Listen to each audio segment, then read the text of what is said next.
আল্লাহর জমিনে কোন বান্দা বান্দি আল্লাহকে রাজি খুশি করার জন্য একবার যদি আল্লাহু আকবার জবান দিয়ে উচ্চারণ করে, আল্লাহ নবী বলেন কঠিন কিয়ামতের দিন আল্লাহ তাআলা ওই বান্দা বান্দিকে শহীদদের কাতারে দাঁড় করে দেবে। একটু জোরে বলেন সুবহানাল্লাহ।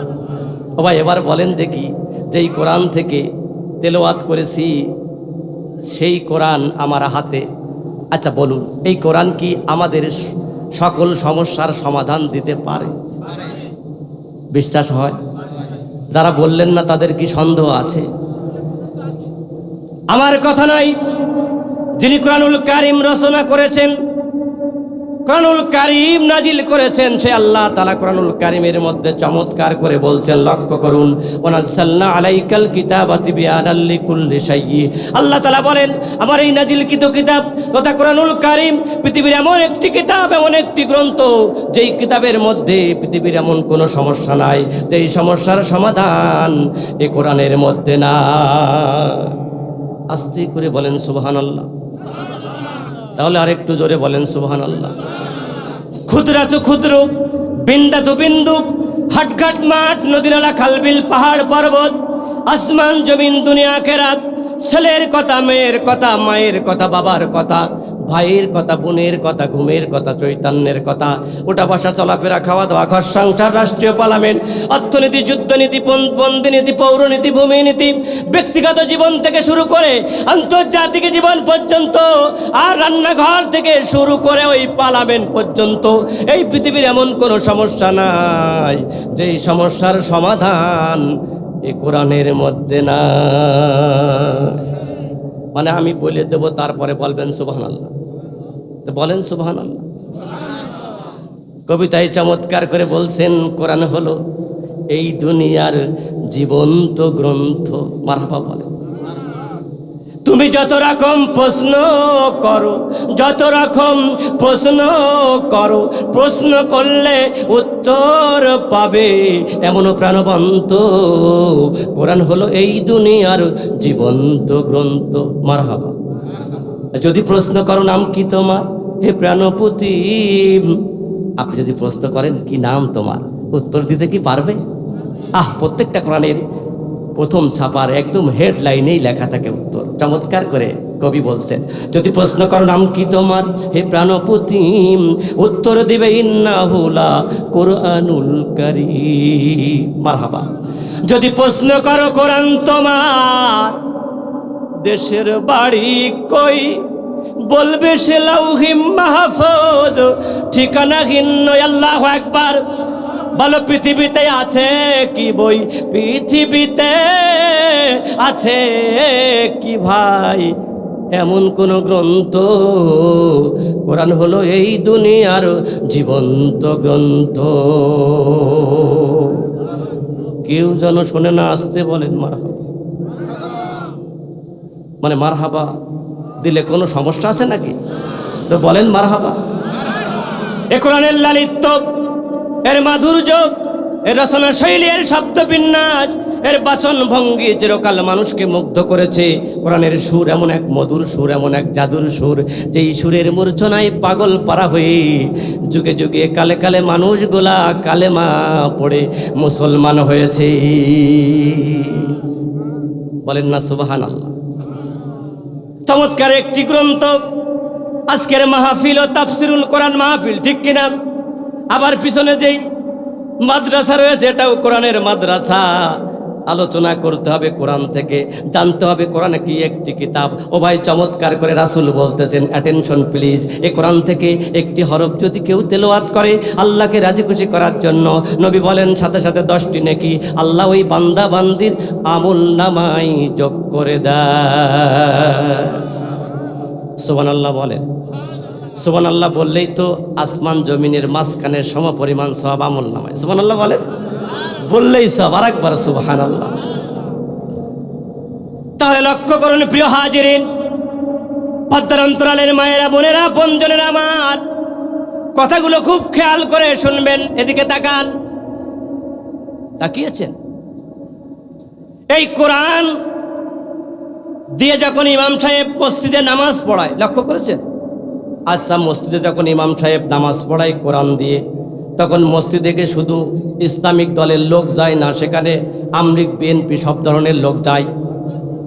মসজিদে কোরআন দিয়ে নামাজ হয়, কাতারে দাঁড়িয়ে যায়, আমলিগ দাঁড়িয়ে যায়, বিএনপি দাঁড়িয়ে যায়, জামাত ইসলাম দাঁড়িয়ে যায়, চরমোনা দাঁড়িয়ে যায়, হিফাজত দাঁড়িয়ে যায়, কাতারবদ্ধ হয়ে সবাই দাঁড়িয়ে যায়। সেখানে কোনো ঝামেলা নাই, গ্যাঞ্জাম নাই, কারণ মসজিদ চলে আল্লাহর কোরআন দিয়ে। কথা বলেন ঠিক কিনা? ও ভাই, কোরআন দিয়ে মসজিদ চলে বলে, কোরআনের তেলাওয়াত মসজিদে জারি আছে বলে, কোরআন দিয়েই ইমাম সাহেব নামাজ পড়াই বলে মসজিদে কোনো গ্যাঞ্জাম নাই, কার পাশে কে দাঁড়ালো কোনো ঝামেলা নাই। ঠিক কিনা? ও ভাই, কোরআন দিয়ে মসজিদ চলে তাই মসজিদ ভালো, গ্যাঞ্জাম নাই। ঠিক কিনা? কোরআন দিয়ে যদি আমরা জীবন পরিচালনা করি, জীবন কি সুন্দর হবে?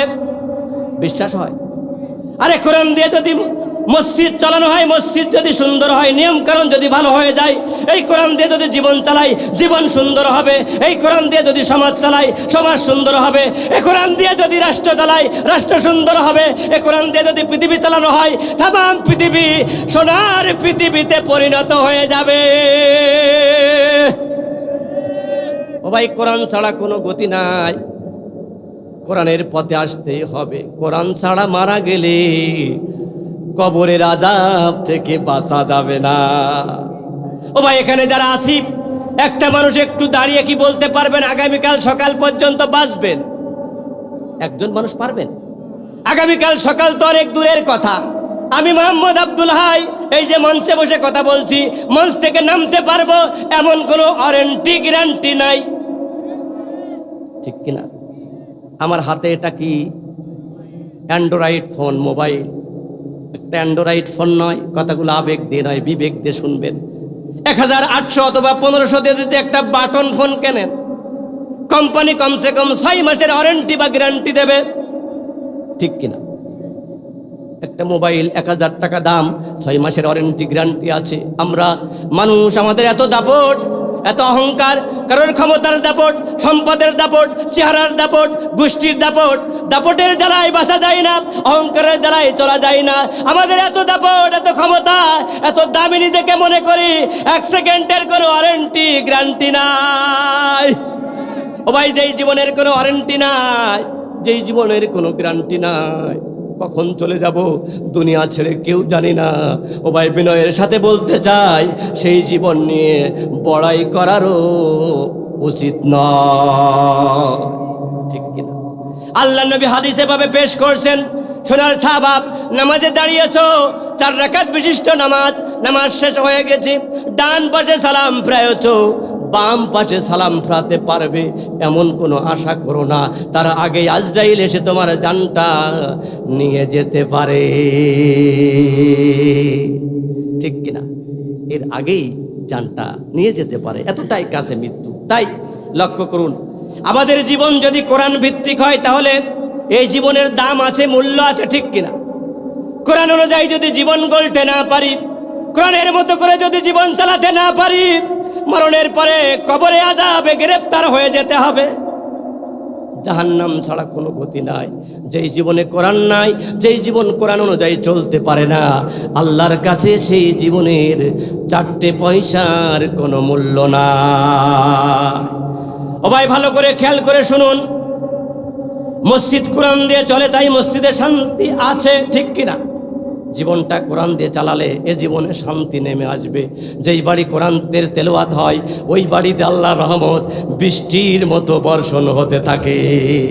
যেই দেশ কোরআন দিয়ে চলে, আল্লাহর রহমত আসমান থেকে বৃষ্টির মতো সেই দেশে বর্ষণ হয়। ঠিক কিনা?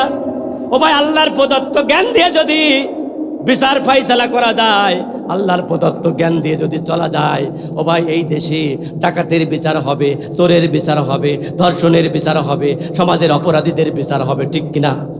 যদি কোরআন অনুযায়ী না চলা যায়, কারোরই বিচার করা সম্ভব নয়।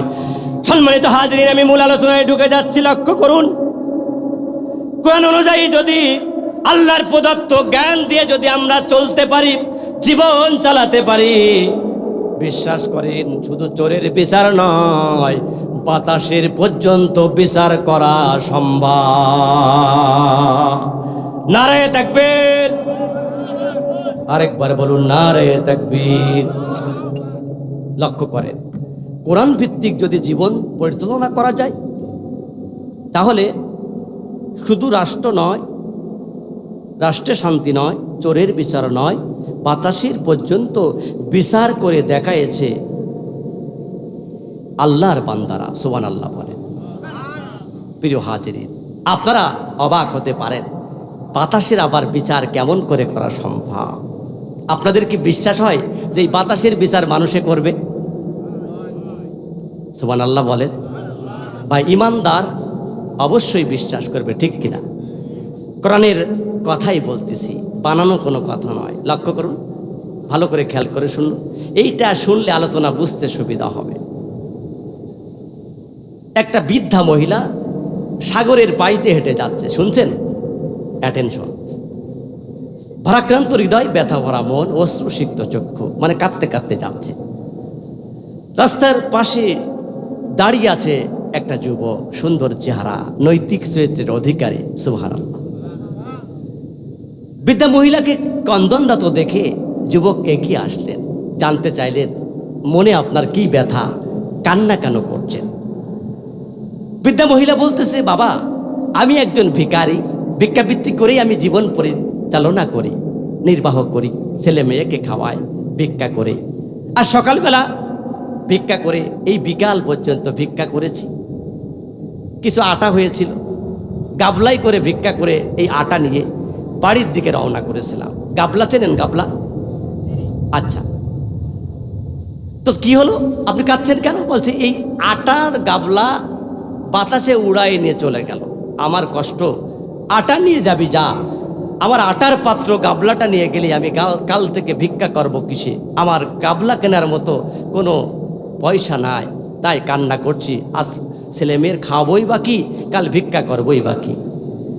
যুবক পরামর্শ দিলেন, হে বৃদ্ধা মা, আপনি এই দেশে রাজার দরবারে চলে যান।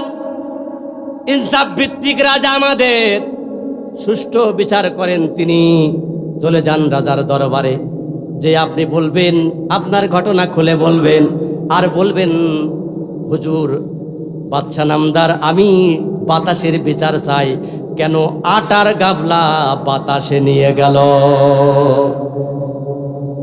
বালিয়াডাঙ্গা এলাকার দিনী ভাইয়েরা, পদ্মার অন্তরালের মা ও বোনেরা, ভালো করে কান লাগান। মানুষের দিয়ে অথবা দুনিয়ার কোন রাজা বাদশার দ্বারা কি সম্ভব এই বাতাসের বিচার করা? বলেন সম্ভব কিনা? একটু সামনে যায়। বুড়িমা কথা শুনে ভরসা পেলেন, কান্না বন্ধ করলেন, রাজার দরবারে রওনা করলেন। যাওয়ার পরে চিন্তা করছেন, রাজার দরবারে যাই, বিচার পায় আর না পাই, অন্তত কিছু হয়তো পাবো বা দরবারে গেলে। আল্লাহু আকবার। রাজার দরবারে বুড়িমা চলে গেলেন। রাজা সাহেব প্রশ্ন করলেন, কেন এসেছো? বুড়িমা বলতেছেন, এই বৃত্তান্ত, আমার আটার গাবলা বাতাসে নিয়ে গেছে, আমি বাতাসের বিচার চাই। রাজা 5 কেজি আটা দিয়ে দিলেন। কয় কেজি? বুড়ি খুব খুশি, 5 কেজি আটা নিয়ে বাড়ির দিকে যাচ্ছে রাজদরবার থেকে বেরিয়ে, আর চিন্তা করছে মনে মনে, আল্লাহ, আর একবার যেন ওই যুবকের সাথে দেখা হয়, দেখা হলে আবার ঘুরিয়ে দেবে, আবার হয়তো আরো 5 কেজি আটা পাবো। সুবহানাল্লাহ বলেন। যা কথা সেই কাজ, আল্লাহ বুড়িমার দোয়া আবার কবুল করলেন। রাজার দরবার থেকে বেরিয়ে লক্ষ্য করে দেখে সেই যুবক দাঁড়িয়ে আছে রাস্তার ধারে। বললেন, বুড়িমা কি হলো? বাতাসের কি বিচার হলো? বলছে, না বাবা, বাতাসের বিচার হয় নাই, আমি 5 কেজি আটা পেয়েছি। যুবক বললেন, আমি তো আপনার আটা নিয়ে চলে আসতে বলি নাই, আমি বলেছি আপনি বাতাসের বিচার চাইবেন, বিচার না হওয়া পর্যন্ত আসবেন না। আপনি আটা নিয়ে কেন আবার আসলেন? আবার যান। বুড়িমা যুবকের কথা শুনে আবার চলে গেলেন রাজার দরবারে। দরবারে যাওয়ার পরে বলতেছে, বাতাসের বিচার করে দেন। রাজা এবার বললেন, আর 5 কেজি আটা দিয়ে দাও। সুবহানাল্লাহ। মানে বুড়িমা আর 5 কেজি, আগে পেল 5 কেজি, এখন পেল 5 কেজি, মোট হইল কয় কেজি? 10 কেজি আটা পেয়ে বুড়ি খুশি, আপনারা বেজার? আপনারা কি বেজার? বলেন তাহলে সুবহানাল্লাহ। এবার মনে মনে বুড়িমা দোয়া করে, আল্লাহ আরেকবার যেন দেখা হয়। আল্লাহর কাছে চাইলে পাওয়া যায়, ঠিক কিনা? দোয়া করতেছেন, আল্লাহ আরেকবার যেন দেখা হয়। আল্লাহ দোয়া কবুল করলেন। আবার যুবক ঘুরিয়ে দিলেন। আটা এবার হলো 30 কেজি। কত কেজি? মারহাবা বলেন। বুড়িমা বের হয়ে যায় আর চিন্তা করে, আল্লাহ আর একটাবার যদি দেখা হইতো মন আমার পুড়িয়ে যেত, এক মন পুড়িয়ে যেত। বানানো কোনো কাহিনী বলতেছি না, কিছুক্ষণ পরেই বুঝতে পারবেন কি বলতেছি। Attention please. বোঝাতে চাচ্ছি, আল্লাহর প্রদত্ত জ্ঞান দিয়ে যদি জীবন চালানো যায়, জীবন সুন্দর হয়। সমাজ চালানো যায়, সমাজ সুন্দর হয়। এমনকি বাতাসের পর্যন্ত বিচার করা সম্ভব হয়। সুবহানাল্লাহ বলে। মাঝে মাঝে বললে কি কষ্ট হবে? বলেন না সুবহানাল্লাহ। আল্লাহর কাছে চাইলেন, আল্লাহ আরেকবার যেন দেখা হয়। আল্লাহ বুড়িমার দোয়া কবুল করলেন। বাইর হয়ে দেখে দাঁড়িয়ে আছে যুবক। মারহাবা বলছে, কি হলো বুড়িমা? বলতেছে, আটা পেয়েছি 30 কেজি। বলে, না না না, হবে না, আবার ঘুরে যাও, বাতাসের বিচার করে আসবা। বুড়িমা ঘুরে গেলেন। এবার রাজা আটা দিলেন 40 কেজি। কত কেজি? 1 মণ পুড়ে গেল। রাজা সাহেব বুড়িমার সাথে একজন কর্মচারীকে দিলেন, খাদেমকে দিলেন, আর বললেন, বুড়িমার আটা মাথায় করে বহন করে তার বাড়িতে পৌঁছায় দিবা। আর লক্ষ্য করে দেখবা রাস্তার মাঝে কে তাকে বারবার দরবারে ঘুরায় দেয়। বুড়ি যে বারবার দরবারে আসতেছে, কে এই কাজটা করতেছে, ঘুরায় দেয়। বুড়ি এবার চিন্তা করতেছে, রাজ দরবার থেকে বেরোনোর সময় চিন্তা করছে, আল্লাহ আর যেন যুবকের সাথে দেখা না হয়। বুড়ি চিন্তা করতেছে, এবার যদি দেখা হয় আর যুবক যদি আবার ঘুরায় দেয়, আমও যাবে, সালাও যাবে, ঠিক কিনা? কয়বার চাওয়া যায়, কিন্তু আল্লাহর ফায়সালা তো চূড়ান্ত। এবার দোয়া যা করলো তার উল্টা কবুল হলো। বুড়ি এবার চাইলো দেখা যাতে না হয়, আল্লাহ উল্টা কবুল করে দেখা করিয়ে দিল। যুবক বলতেছে, কি ব্যাপার? বলছে, আমি খুব খুশি বাবা, 40 কেজি আটা পেয়েছি, আমার এই 2 মাস চলে যাবে, আমার ঝামেলার দরকার নেই, ছেড়ে দাও বাবা, বাড়িতে যায়।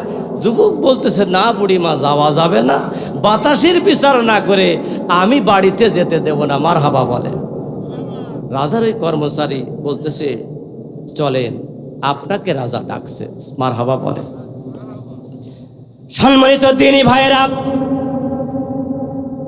যেই ছেলেটি বারবার বুড়িমাকে ঘুরায় দিচ্ছিলেন, তিনি হলেন আল্লাহর এক নবী, নাম তার হযরতে সুলাইমান আলাইহিস সালাম। আল্লাহু আকবার।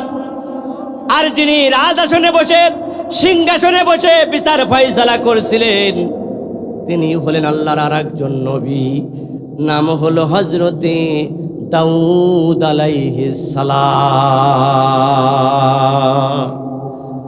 বলেন সুবহানাল্লাহ। ভাই, আপনারা এত স্বার্থপর, না বললে বলেন না, বলেন না একটু সুবহানাল্লাহ। ওয়াজ কি মেলা খারাপ লাগছে? বলেন আল্লাহ, আল্লাহু আকবার। সম্মানিত দিনী ভাইরা, লক্ষ্য করুন, লক্ষ্য করুন দিনী ভাইরা আমার। বুড়িমা যখন রাজ দরবারে বুড়িমাকে যখন নিয়ে যাওয়া হলো, আহারে একজন সন্তান যিনি যখন চলে গেলেন, আল্লাহর নবী সুলাইমান এবং দাউদ আলাইহিস সালামের সম্পর্ক ছিল পিতার পুত্র। আল্লাহু আকবার। আল্লাহর নবী পয়গম্বর দাউদ আলাইহিস সালাম লক্ষ্য করলেন, বুড়িমাকে বারবার যিনি ঘুরাইয়ে দিয়েছে, সেটা হলো দূরের কেউ নয়, আমারই সন্তান হযরতে সুলাইমান আলাইহিস সালাম। এখন বাতাসের বিচার কি করে হলো আপনাদের শোনার আগ্রহ আছে না নাই? আছে। কিভাবে বিচার করলো জানতে চান? কার কার ইচ্ছা আছে দুটি হাত তুলে দেখান তো। আল্লাহ কবুল করেন, আমিন বলেন। হাত নামান, একটু জিকির করেন, লা ইলাহা, জবান খুলুন, লা ইলাহা। লা ইলাহা ইল্লাল্লাহ। ও নামে ইব্রাহিমের আগুন হলো পানি, ডাকার মতো ডাকলে আজও সাড়া দিবেন তিনি রে মন, সাড়া দিবেন তিনি। মারহাবা বলেন। অমধুর নামটি মিটাই হতাশার জ্বালা, গলেতে পরো ও নামের মালা, ও নামের তুলনা মেলে না, মেলে না তুলনা, নাই নাই নাই। লা ইলাহা, জবান খুলুন, লা ইলাহা, লা ইলাহা ইল্লাল্লাহু মুহাম্মাদুর রাসূলুল্লাহ। বলুন সাল্লাল্লাহু। তো তেলাওয়াত করেছিলাম সূরা সফের, সূরাতুস সফের 8 নম্বর আয়াত। কয় নম্বর? জোরে বলেন, কয় নম্বর?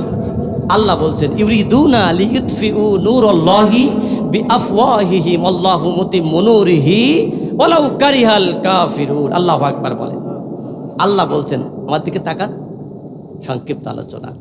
আল্লাহ বলছেন কাফেরেরা চায় মুখের ফুৎকার দিয়ে, মানে মুখের ফু দিয়ে, এই ফু দিয়ে কোরআনের আলোকে নিভাইয়ে দিতে। আল্লাহ বলছেন আমি চাই কোরআনের আলোকে প্রজ্বলিত করতে, যদিও এটা কাফেরদের কাছে অপছন্দনীয় মনে হয়। আল্লাহু আকবার বলেন। আল্লাহ বললেন কাফেররা চাই কোরআনের আলোকে নিভাইয়ে দিতে, কোরআনের আলোকে চিরদিনের জন্য দুনিয়া থেকে নিভাইয়ে দিতে। আল্লাহ চাই আলোকে জ্বালাতে। বলেন দেখি কাফেররা কি শত চেষ্টা করেও কোরআনের আলোকে নিভাতে পারবে? জোরে বলেন। বরঞ্চ কাফেররা, যদি কোনো কাফের কোরআনের আলোকে নিভাতে চায়, যদি কোনো কাফের কোরআনের বাতিকে নিভাতে চায়, তার বাতি নিভে যাবে, তার 14 গোষ্ঠী ধ্বংস হয়ে যাবে, কোরআনের কিছুই করতে পারবে না। ঠিক কিনা? এই যে লাইট এটা জ্বলছে, এটা কি ফু দিয়ে নেভানো যায়? বলুন। আচ্ছা, আমরা মঞ্চে যারা আছি সবাই মিলে যদি ফু দিই, নিভবে? এই গ্রামের লোক সবাই মিলে, কিন্তু সব সবাইকে এটা জ্বলে থাকে, নেভে না। এর একটা নির্দিষ্ট সুইচ আছে না নাই? সুইচে ভাই টিপ দেওয়ার সাথে সাথে নিভে যাবে, ঠিক কিনা? কোরআনেরও একটি সুইচ আছে, সেই সুইচটা কার হাতে? চলে বলে। দুনিয়ার কোন রাজা বাচ্চার হাতে, নবী রাসূলের হাতে আল্লাহ কোরআনের চাবিকাঠি দেন নাই, সুইচ দেন নাই, ইবাদতের দায়িত্ব দেন নাই। এই কোরআনুল কারীমের ইবাদতের দায়িত্ব নিয়েছেন স্বয়ং আল্লাহ তাআলা। মারহাবা বলেন। আচ্ছা লাগবে।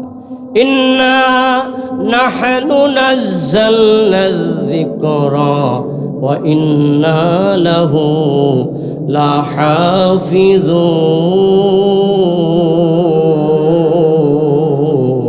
লাহাফিজুন। জোরে বলে আল্লাহু আকবার। আল্লাহ তাআলা বলেন না, এ কোরআন নাজিল করেছি আমি, প্রেরণ করেছি আমি, সৃষ্টি করেছি আমি, কিয়ামত পর্যন্ত এ কোরআনের হিফাজতকারীও আমি আল্লাহ তাআলা। পৃথিবীর কাফেরেরা, বেঈমানেরা, কোরআনের শত্রুরা সারা জীবন চেষ্টা করেও কোরআনের আলোকে নিভাতে পারবে না, কোরআনকে ধ্বংস করতে পারবে না। আল্লাহ চ্যালেঞ্জ করেছেন, এই কোরআনকে কিয়ামত পর্যন্ত জ্বালিয়ে রাখার দায়িত্ব আমি আল্লাহ তাআলা নিজ হাতে গ্রহণ করেছি। এই কোরআন কেউ কি ধ্বংস করতে পারবে? কিন্তু কাফেরের বাচ্চারা তো চেষ্টা করেছিল নবীর যুগে, এখনো সারা পৃথিবীর কাফেরেরা চেষ্টা করছে যাতে মুসলিম না হয়, ইমানদার না হয়, কোরআনের পথের লোক যাতে কমে যায়, চেষ্টা করছে কি করছে না? আচ্ছা, কিয়ামত পর্যন্ত চেষ্টা করে কি কোরআনের পথের মানুষদেরকে কমাতে পারবে? কোরআনের এই আলোকে কি নিভাতে পারবে? আল্লাহ যে বললেন কোরআনের এই আলোকে কাফেররা ফু দিয়ে নেভাতে চায়, সেই ফুটা এই ফু না, কোন ফুর কথা আল্লাহ বোঝাইছেন সেই দিকেই যাচ্ছি। প্রিয় হাজিরিন, লক্ষ্য করুন আল্লাহ তাআলা কেন এ কথা বললেন। কাফেরেরা কোরআনের আলোকে ফু দিয়ে নেভাতে চায়। আল্লাহ নবীর বয়স 40 বছর, এদিকে তাকান, কত বছর? 40 বছর। খেয়াল করেছেন? 40 বছর বয়সে আল্লাহ রাসূলের উপর নাজিল হলো একটি কিতাব, নাম তার কোরআন, ঠিক কিনা? নাজিল হওয়ার পরে আল্লাহ তাআলা নবীকে বললেন, নবী আজ থেকে আর বসে থাকলে হবে না, আজ থেকে তোমাকে কোরআনের দাওয়াত দিতে হবে মানুষের দ্বারে দ্বারে। সুবহানাল্লাহ বলেন। আল্লাহ রসুল আল্লাহ তাআলার কাছে জানতে চাইলেন জিবরিল আমিনের মারফত, আমি আগে কাদেরকে কোরআনের দাওয়াত দিব? আল্লাহ তাআলার রসুলকে জিবরিল আমিন বললেন, আপনি সর্বপ্রথম আপনার কাছের মানুষদেরকে কোরআনের দাওয়াত দিবেন। সুবহানাল্লাহ বলেন। আল্লাহ নবী খুব সকালবেলা ঘুম থেকে উঠে কাছের মানুষদের কাছে কোরআনের দাওয়াত নিয়ে চলে গেলেন। যে বললেন, সকলকে সমাবেত করলেন। আল্লাহ রসুল একটু উঁচু জায়গায় দাঁড়ালেন, তার কাছের লোকেরা একটু নিচু জায়গায় দাঁড়ালেন, যাতে কথাগুলো উপস্থাপন করতে সুন্দর হয়। সুবহানাল্লাহ বলেন। আল্লাহ নবী বললেন আল্লাহর শেখানো ভাষায়, বলেন, ইয়া আইয়ুহান নাস কুলু লা ইলাহা ইল্লাল্লাহু তুফলিহুন। হে আমার জাতির লোকেরা, হে আমার গোত্রের লোকেরা, হে আমার আপনজনেরা, আপনারা একবার পড়েন লা ইলাহা ইল্লাল্লাহ, তাহলে আপনারা দুনিয়া এবং আখিরাতে সফল কাম হয়ে যাবে। সুবহানাল্লাহ বলেন। আপন জাতির লোকেদের সামনে যখন কোরআনের দাওয়াত দিল, সব থেকে কাছের মানুষ আবু লাহাব গালি দিল, বিরোধিতা করলো, পায়ের নিচের থেকে 3 কোনা পাথরে ছুঁড়ে আল্লাহ নবীর চেহারা মোবারক মেরে দিল। নাউজুবিল্লাহ বলেন। আল্লাহ নবীর কপাল দিয়ে ফিঙ্কি মেরে রক্ত বের হলো।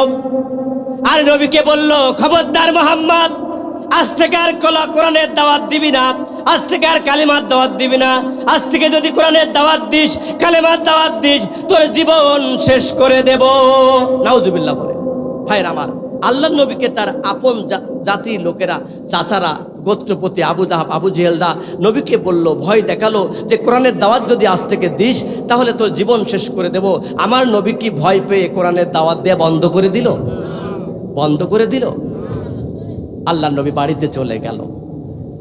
গভীর রজনীতে লক্ষ্য করুন, আল্লাহ নবী জান্নাতি কণ্ঠ দিয়ে কোরআন তেলাওয়াত করা শুরু করে দিল।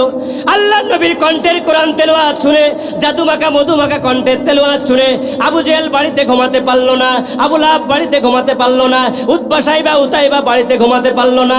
তারা চিন্তা করলো, হাই রে হাই, এত সুন্দর কণ্ঠে এত সুন্দর কথা কে বলে রে, কে বলে রে এত সুন্দর কবিতা, কে পাঠ করে রে এত সুন্দর তেলাওয়াত, এত সুন্দর কণ্ঠ যে কোনোদিন শুনি নাই। কেউ বাড়িতে থাকতে পারলো না, সবাই নবীর ঘরের চারিপাশে কোরআনের তেলাওয়াত শোনার জন্য দাঁড়িয়ে গেল। সুবহানাল্লাহ বলেন। ও ভাই, একই কণ্ঠে মুয়াজ্জিন আজান দেয়, একই শব্দে, কারোরটা কি খারাপ লাগে?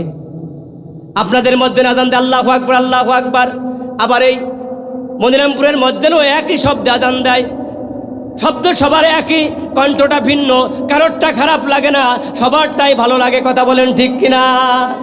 একই কোরআনের তেলাওয়াত, সূরা ফাতিহার তেলাওয়াত ইমাম সাহেব করেই যাচ্ছে, আরে কোনোদিন খারাপ লাগে না, যত শুনি ততই মধুর লাগে। ঠিক কিনা? নবীর তেলাওয়াত শুনতে তারা দাঁড়িয়ে গেল, বসে গেল, সবাই যার যার মতো। সকাল যেই হয়ে যাবে এমন একটা ভাব লক্ষ্য করলো, আমরা যদি তেলাওয়াত শুনে পাগল হয়ে যাই, মানুষ যদি জেনে যায় আমাদের ধর্মে আর কোনো লোক থাকবে না। ঠিক কিনা? সবাই পালানোর জন্য চেষ্টা করলো, ধাক্কা লেগে গেল যার যার মুখে। আবু জেহেল বলতেছে, কে রে? আবু লাহাব বলছে, আমি রে। বলছে, তুমি এখানে কি করতে এসেছো? বলছে, ভাই তুমিও যা আমিও তা, মানে তুমিও যা করতে এসেছো আমিও তাই করতেছি। আল্লাহু আকবার। এভাবে প্রতিদিন তেলাওয়াত শুনতে আসে।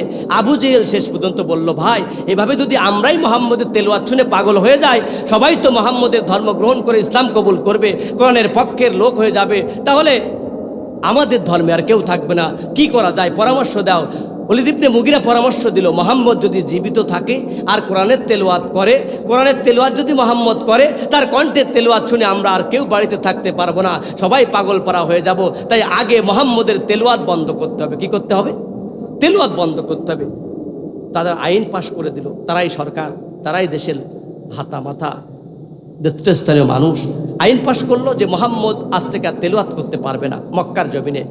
আবু জেহেল এই আইনটা প্রণয়ন করলো, বলল মুহাম্মদ এবং মুহাম্মদের দলবল যেখানে তেলাওয়াত করবে সেখানে হট্টগোল বাঁধাও, গন্ডগোল বাঁধাও, মারামারি বাঁধাও। আবু জেহেলের সেই কথাটা আল্লাহ কোরআনে রেকর্ড করে দিলেন, ওয়াকাল আল্লাযীনা কাফারু লা তাসমাউ লিহাযাল কুরআন ওয়ালগাউ ফীহি লাআল্লাকুম তাগলিবুন। আল্লাহু আকবার। আল্লাহ তাআলা বললেন, ওই দিন আবু জেহেল বলেছিল মুহাম্মদ এবং মুহাম্মদের দলবল যেখানে তেলাওয়াত করে হট্টগোল বাঁধাও, গন্ডগোল বাঁধাও, মারামারি বাঁধাও, তারা যেন তেলাওয়াত করতে না পারে। যখন এইভাবে আবু জেহেল আইন পাশ করে দিল, আল্লাহ তাআলা বোঝাচ্ছেন আবু জেহেল মুখের ফু দিয়ে কোরআন বন্ধ করতে চাইলো না, তারা তাদের এই আইন পাশ করে ক্ষমতার শক্তি দিয়ে মুহাম্মদের কণ্ঠের তেলাওয়াত বন্ধ করতে চাইলো। কথা বলেন ঠিক কিনা?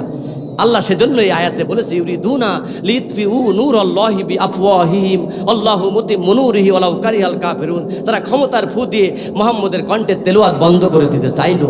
আল্লাহ বলছেন মুহাম্মদের তেলাওয়াত কাফেররা আইন পাশ করে, আবু জেহেল আইন পাশ করে বন্ধ করতে চায়। আল্লাহ বললেন আমি এই কোরআনের আলোকে সারা পৃথিবীতে জ্বালাতে চাই। সুবহানাল্লাহ বলেন, জোরে বলেন সুবহানাল্লাহ। আল্লাহ রাব্বুল আমিন বললেন বন্ধু মুহাম্মদ আইন পাশ করেছে কোরআন তেলাওয়াত করা যাবে না, আর আমি বলছি কোরআন বন্ধ করা যাবে না। কাটটা শুনবা। আল্লাহ নবী বলেন ওগো আল্লাহ জীবন থাকবে যতক্ষণ পর্যন্ত কোরআনের তেলাওয়াত করব ততক্ষণ পর্যন্ত, জীবন থাকা পর্যন্ত কোরআনের তেলাওয়াত ছেড়ে দেব না। আল্লাহু আকবার। আল্লাহ নবী তেলাওয়াত করতেই থাকলো। আল্লাহ তাআলা বললেন বন্ধু তোমার একটি কৌশল শিখিয়ে দিচ্ছি। আবু জেহেল যেহেতু আইন পাশ করেছে, সে দেশের প্রেসিডেন্ট, আইন পাশ করেছে, তোমাকে ক্ষতি করবে, হামলা করবে, মামলা করবে, জেলখানায় ঢুকাই দিতে পারে। তুমি আজ থেকে কোরআনের দাওয়াত, কালেমার দাওয়াত গোপনে গোপনে দিবে। আবু জেহেল চিন্তা করবে মুহাম্মদ হয়তো আর দাওয়াত দেয় না। আল্লাহ তাআলা আদেশ করলেন, আল্লাহর নবীর আদেশ শুনে গোপনে গোপনে দাওয়াত দিলেন, কোরআনের দাওয়াত, কালেমার দাওয়াত। 3 বছর। কয় বছর? জোরে বলেন। 3 বছর কোরআনের দাওয়াত দেওয়ার ফজিলাতে, আল্লাহর রহমতে 72 জন মানুষ কোরআনের পক্ষের মানুষ হয়ে গেল, কোরআনের পথের প্রতীক হয়ে গেল। মারহাবা বলেন। আল্লাহ তাআলা এবার বললেন বন্ধু যেহেতু তোমার পক্ষে 72 জন মানুষ হয়ে গেছে, এখন আমি অর্ডার করছি আজ থেকে তুমি কোরআনের দাওয়াত দিবা ওপেনে। সুবহানাল্লাহ বলেন, প্রকাশ্যে। এতদিন গোপনে দিতে বলেছে আল্লাহ, গোপনে রাসূল গোপনে দাওয়াত দিয়েছে, এখন ওপেন দিতে বলছে। আল্লাহ রাসূল কি গোপনে দিবেন? ওপেনে দিবেন। আল্লাহ তাআলা বললেন তোমার যেই 72 জন সাহাবা কোরআনের কাছে সারেন্ডার করে কালেমা পড়ে মুসলমান হয়েছে, এই 72 জন মানুষদের ইমানি পরীক্ষা নেওয়ার সময় হয়ে গেছে। আহাসিবান নাস আইয়ুতরাকু আইয়াকুলু আমান্না ওয়া হুম লা ইফতানুন। তাদেরকে এখন তুমি ইমানি পরীক্ষা নেওয়ার জন্য উদ্বুদ্ধ করো, তাদেরকে বলো আজ থেকে কাবার চত্বরে গিয়ে ওপেন কোরআন তেলাওয়াত করতে হবে, জানিয়ে দাও। আল্লাহর নবী 72 জন সাহাবাকে ডাকলেন, সামনে ডেকে বললেন আজ থেকে কোরআনের দাওয়াত, কোরআনের তেলাওয়াত ওপেন দিতে হবে, কোরআনের তেলাওয়াত ওপেন কাবার চত্বরে করতে হবে। কে রাজি আছো? 72 জন সাহাবার মধ্য থেকে সব থেকে ছোট্ট সাহাবা, নাম তার আব্দুল্লাহ ইবনে মাসউদ, পিছন থেকে হাত তুলে বলে ইয়া রাসূলুল্লাহ আমি কোরআনের তেলাওয়াত করতে চাই। মারহাবা বলেন। আল্লাহ রাসূল হাত নামায়ে দিলেন, আবার বললেন কে তেলাওয়াত করতে চাও? বুঝে শুনে হাত তুলবা। এই মুহূর্তে তেলাওয়াত করলে আবু জেহেল হামলা করবে, মামলা দেবে, এমনকি জীবনটা পর্যন্ত তোমাকে বিলিয়ে দিতে হতে পারে। কে আসো এরপরও জীবনের মায়া ত্যাগ করে কাবার চত্বরে গিয়ে কোরআনুল কারিমে তেলাওয়াত করবা? আল্লাহু আকবার। দ্বিতীয়বার সবার হাত তোলার আগে আব্দুল্লাহ ইবনে মাসউদ রাদিয়াল্লাহু তাআলা আনহু হাত তুলেছেন। মারহাবা। আল্লাহ নবী হাত নামিয়ে দিলেন। বাবা তুমি হাত নামাও, ছোট মানুষ পারবা না। তৃতীয়বার নবী বললেন ভালো করে বুঝে শুনে হাত তুলো। কোরআন তেলাওয়াত করতে গেলে কিন্তু সন্তান এতিম হতে পারে, বিবি বিধবা হতে পারে, ধন সম্পদ ছালতে হতে পারে, মালের ক্ষতি হতে পারে। কে যাবা কোরআন তেলাওয়াত করতে? এবার সবার আগে তৃতীয়বার হাত তুলেই শুধু দাঁড়িয়ে থাকে নাই, হাত তুলে হাঁটতে হাঁটতে আল্লাহ রাসূলের সামনে আব্দুল্লাহ ইবনে মাসউদ চলে এসেছে। আল্লাহু আকবার। হযরত আব্দুল্লাহ ইবনে মাসউদ বলেন ইয়া রাসূলুল্লাহ আপনার মুখে শুনেছি কোরআনের জন্য যারা জীবন দেয়, ইসলামের জন্য যারা জীবন দেয় তারা মরে না, তারা শহীদ। ও আল্লাহর নবী আপনার মুখেই শুনেছি শহীদের এপারে মরণ ওপারে জান্নাত। ওয়ালা তাকুলু লিমান ইউকতালু ফি সাবিলিল্লাহ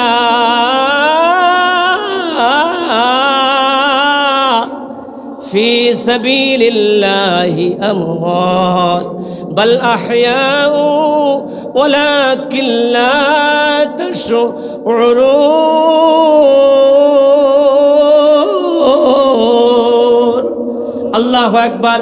আব্দুল্লাহ ইবনে মাসউদ বলেন ও আল্লাহর নবী আপনার মুখে শুনেছি শহীদরা মরে না, আমি শহীদ হতে চাই, আমি কোরআনের জন্য জীবন দিতে চাই, আমি অনুমতি পাই না। আমার কি দুর্বলতা, আমার কি ভুল, যদি একটু বলে দিতেন আমি শুধরায়ে যেতাম। আমি কোরআন তেলাওয়াত করে আমার জীবনটা কোরআনের জন্য বিলায়ে দিতে চাই। আল্লাহর নবী বলছেন ও আব্দুল্লাহ ইবনে মাসউদ আমি কেন তোমাকে বাধা দিব, আমি একটু পরীক্ষা করতে চাচ্ছিলাম তোমার ঈমান কেমন। আল্লাহর জন্য বৃদ্ধি পেয়েছে। কেমন ইমানদার তুমি হয়েছ। যাও যাও যাও, আমি তোমাকে অনুমতি দিয়ে দিলাম, কাবার চত্বরে গিয়ে কোরআন তেলাওয়াত করো। আব্দুল্লাহ ইবনে মাসউদ অনুমতি পেয়ে গেলেন, কাবার চত্বরে গিয়ে মধুর কণ্ঠে, জান্নাতি কণ্ঠে সূরা আর রহমান তেলাওয়াত করলেন। চারিপাশে মানুষ মৌমাছির মধ্যে চলে আসলো। ওর মধ্য থেকে একজন আবু জেহেলকে ডেকে নিয়ে আসলো। আবু জেহেল সরকার, তোমার রাষ্ট্রে কোরআন নিষিদ্ধ, তোমার আল্লাহ রাসূলের একজন সাহাবা কোরআন তেলাওয়াত করছে। আবু জেহেল আসলো, তাকে কানচলে একটা চড় মেরে, কানচলে চড় মেরেছে, জমিনে পড়ে গেল। জমিনে যখন পড়ে গেল, রক্ত বের হলো। আবু জাহাজ আব্দুল্লাহ ইবনে মাসউদ উঠে দাঁড়ালো আর বলল, আবু জেহেল সরকার, আমি কোনো অন্যায় করি নাই, শুধুমাত্র কোরআনের তেলাওয়াত করেছি। তেলাওয়াত করার কারণে তুমি আজ আমার ডান কানে চড় মেরলে। তোমার ক্ষমতা আছে, গায়ে শক্তি আছে, তাই আমাকে চড় মেরেছো। আমায় যদি, আমি আব্দুল্লাহ ইবনে মাসউদ যদি বেঁচে থাকি, আমার নবী একদিন মদিনার প্রেসিডেন্ট হবে। সেদিন যদি আমি বেঁচে থাকি, আবু জেহেল, তোমার এক কানে নয়, দুই কানে মেরে কানের পর্দা ফাটাইয়ে দেব। আব্দুল্লাহ ইবনে মাসউদকে গ্রেপ্তার করা হলো, জেলে ভরা হলো। আল্লাহ নবীর পক্ষে 3 জন গরিব মানুষকে মেরে দেওয়া হলো। আহারে, এভাবে নির্যাতন শুরু করা হলো। পরের দিন 11 জন ধনী ব্যক্তি আল্লাহ নবীর কাছে বায়াত গ্রহণ করে কালেমা পড়ে মুসলমান হয়ে গেল। আল্লাহু আকবার।